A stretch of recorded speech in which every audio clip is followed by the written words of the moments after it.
Hello, and thanks for joining us on CN Live. I'm CN, otherwise known as Colion Noir. I recently appeared on Dana Lash's new show, The DL. I always thought that name was funny.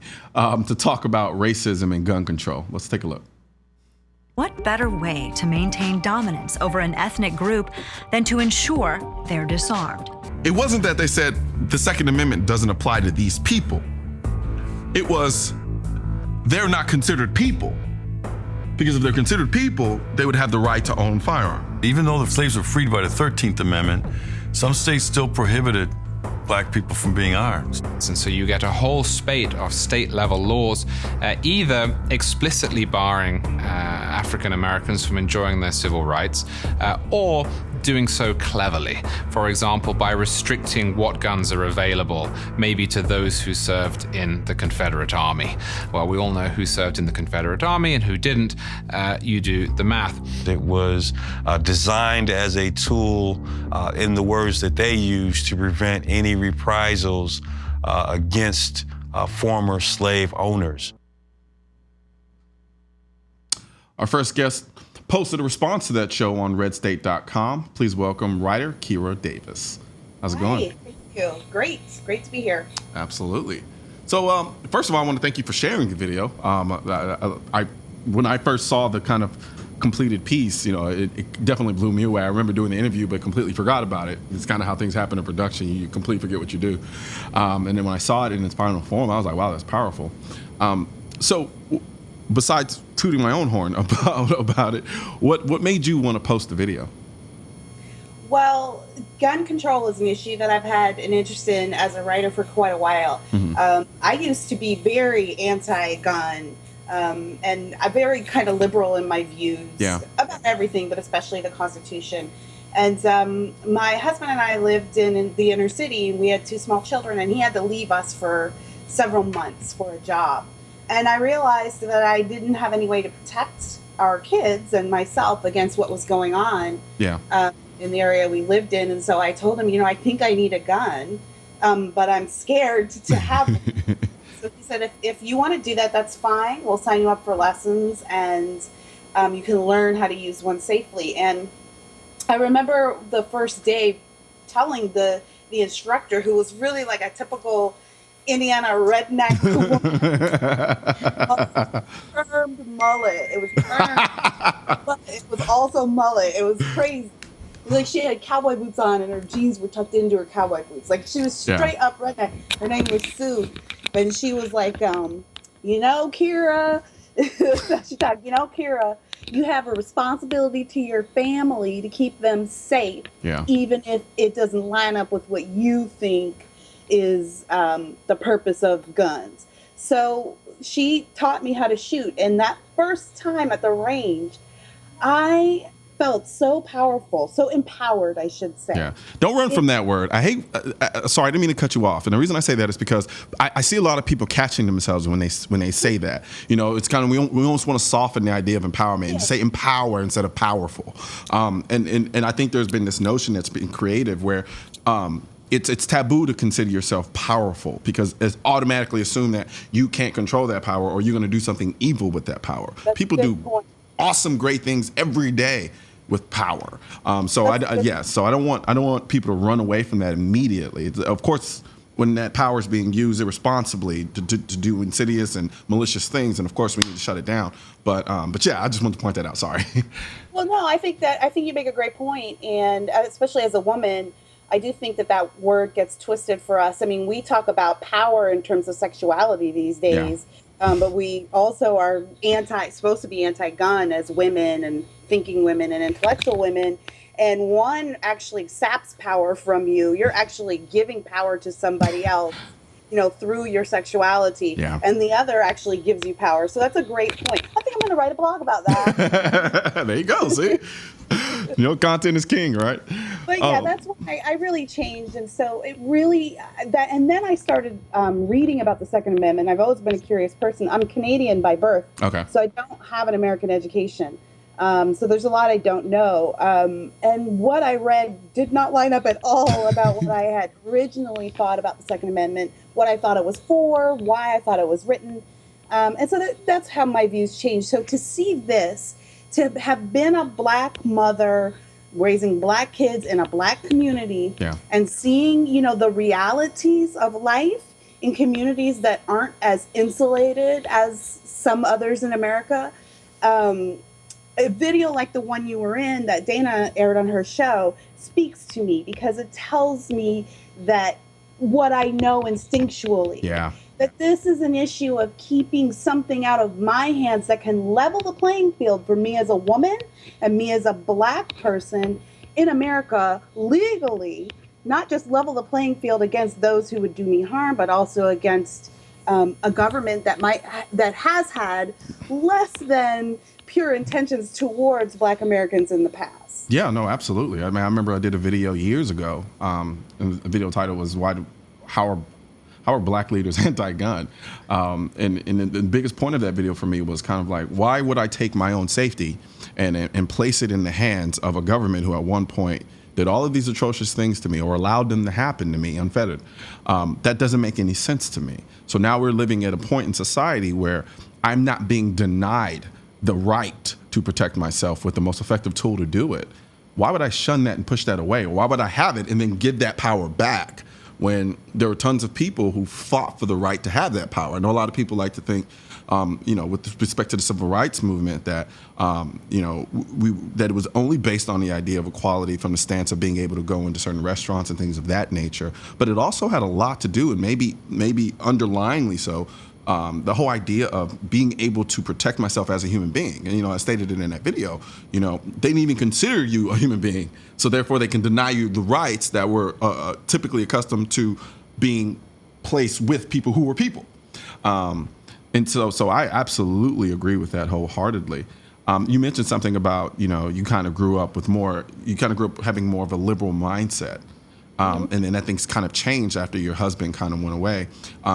I know for me, a lot of my liberal, I don't like to talk about liberal mindset in an overtly negative tone, just because there are elements to it that I could see myself agreeing with and do agree with. But while at the same time, I do know that a lot of that thought process was incubated in, for me, school when I was in undergrad, which is its own little microcosm. And the problem is, the moment you leave that microcosm, the same thing with law school. Like, we learned a lot about things in law school. We learned about a lot of law.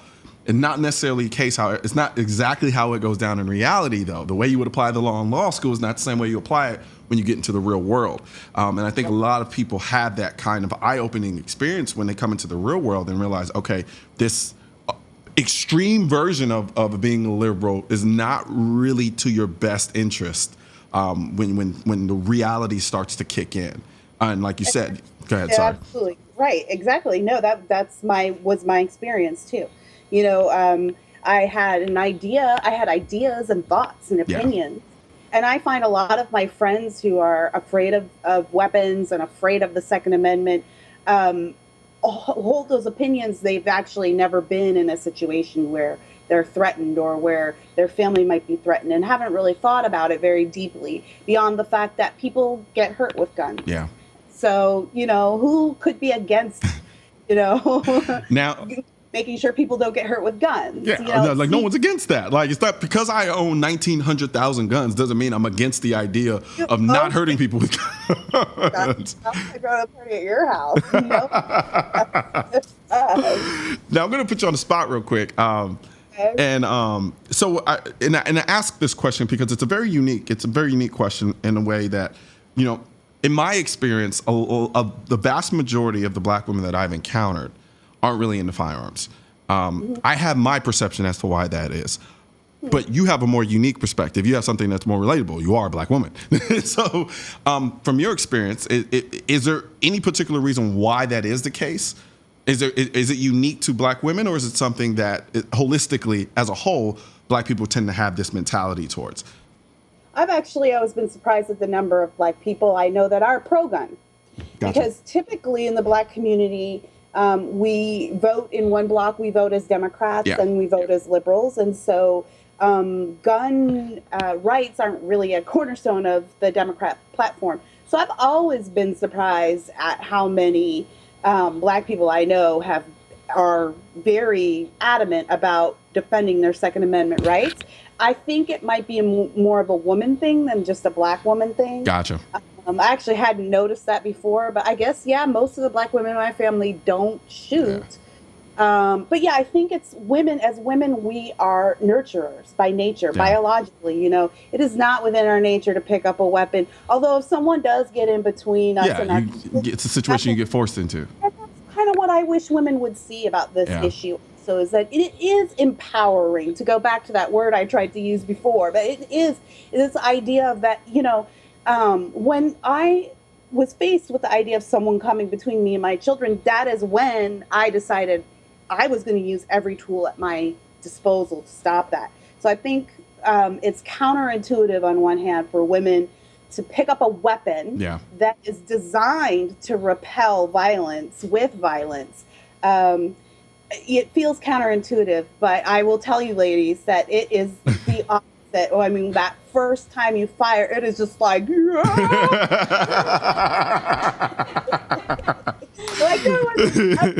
I love it.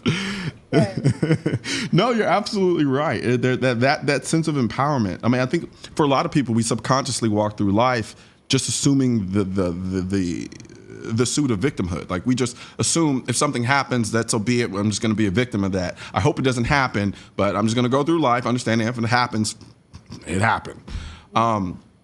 Things changed for me instantly once I realized the power of a firearm and being able to carry a firearm and use a firearm. So now, no longer did I look at myself as a potential victim. I looked at myself as somebody who, there's a comfort that comes with the idea that's like, I may not win, but I can actually fight back. Fight back on a level that, may make somebody second guess whether or not they want to continue fighting me in that sense. So I think the empowerment component of it, I think it's been vilified over and over for years now. But I think, as you pointed out, especially when it comes to women, I think it's something that should be embraced, especially when it's done responsibly. What really bothers me is that I am a political writer for a living. And so I'm always reporting on what's going on with left versus right stuff. And one thing that has bothered me as somebody who I would have considered myself a leftist and a liberal, I now am for sure a conservative. That was a journey. And not to put those labels on you, but that's just how I feel. For ease of communication. Yeah, exactly. And, I report a lot on feminist issues. I was at the Women's March in San Francisco, and a lot of women are in that movement want to tell you on the one hand that all men are predators and that it's their fault and you have no culpability or responsibility in your victimhood, that you are simply at the mercy of these horrible men. And the line that they like to say is, just tell your sons not to rape. Like, instead of teaching women to be empowered, a lot of feminists will say, well, you need to tell your sons not to rape, but clearly that isn't working. So I would say, I definitely tell my son that, and I'm pretty sure he gets it. but there, unfortunately, not every man in the world is like him. And not every man in the world is raised like him. And so what I tell my daughter is to be empowered, to stand up for herself. And listen, a lot rapists are cowards. And a lot of them, you'll hear story after story about how they will back off when a woman screams or fights back. They want an easy mark, and all I'm saying for you ladies is don't be the easy mark. I mean, what can be more powerful than that? I'm sorry, but when you're walking down the street late at night and you feel threatened by a scary man who might do weird things to you, you saying don't rape me is not gonna do much of anything in that sense. No, but when you have a weapon in your hand, you have leveled the playing field. And if you want to talk about equality and women's rights and women's equality, well, nothing equalizes us like a gun in our hand when we need one the most. Yep, absolutely. Absolutely. Well, it was absolutely a pleasure speaking with you today. I hope you continue to join us here on the show. I'd love to come back. I'm a big fan. Thank you so much for having me. No problem. All the time. Thank you so much. Awesome. Absolutely. Well, you definitely have a good one, Kira. All right. You too. Coming up next, we're going to find out about a California gun case that could impact the whole country. We'll be back.